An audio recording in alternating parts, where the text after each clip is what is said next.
Meiringspoort is a top 10 South African destination. The port bears a tough history of floods and landslides amongst incredible hardships, yet our engineers and road builders mastered the art of building a magnificent road through this awe-inspiring port. This video covers the first 8 kilometers of the port, whilst the second video covers the final 12 kilometers and includes the interpretive center as well as the main waterfall and ends near the charming village of De Rust. The road is in superb condition and offers typically gentle port gradients, but the 63 bends, corners and curves do require a high level of concentration. It's easy to become mesmerized by the mind-boggling scenery, so drivers need to remain focused and understand that the lack of safety shoulders and the large volume of heavy trucks means a certain level of danger is always present.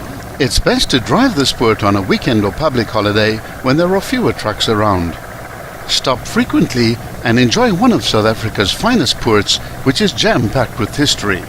We filmed this pass from north to south in the descending mode. Meiringspoort is simply magnificent. Not only is the natural geology of the port amongst the finest in the world, but the road itself is a masterpiece of modern engineering, and to cap it all, the maintenance of the roads and facilities is amongst the best, if not the very best, that you'll find anywhere in South Africa.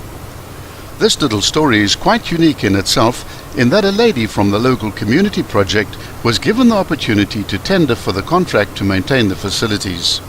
She won the tender and set to her task with a vengeance. The entire pass is immaculate, spotless and litter-free, and has been like that since 2000. The facilities, and especially the restrooms, are kept in pristine condition. Meiringspoort is a shining example to every other roads authority in South Africa to follow. We start at the northern end as the road curves gently along the side of the river, and within the first kilometer the first bridge is crossed. The bridges follow in rapid succession, counting 25 in total before you get to the end of the port. Every bridge has its own unique name, mostly bestowed by those road builders amongst their compatriots from long ago. Each of the bridges has its own unique story and little patch of history, some already lost in the mists of time. It takes approximately 30 minutes to drive the entire port and 15 minutes from the start to the waterfall and interpretive center, excluding any stops. The port is named after a local farmer, Petrus Johannes Meiring, who was born in 1799 and died in 1876. Meiring was a local farmer from De Rust. He campaigned tirelessly for a road to be built through the port to facilitate trade for the townspeople of De Rust. The road was built to transport wool from the Karoo to the port of Mossel Bay.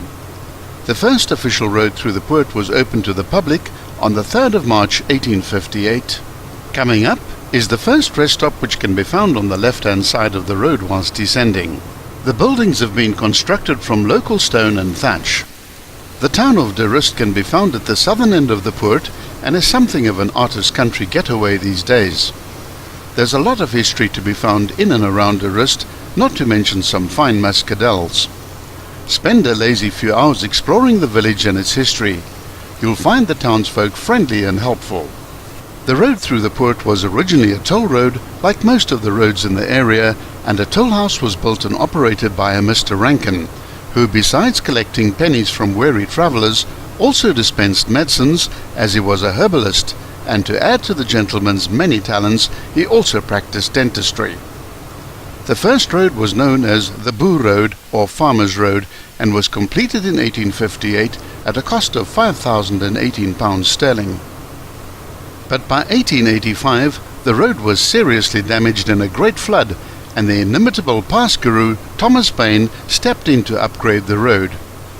During the Great Depression of the 1920s to the 1930s, the government set up a job creation program and spent £10,000 on upgrading the road. Between 1948 and 1953, the drifts along the road were replaced with concrete causeways at a further cost of £14,928.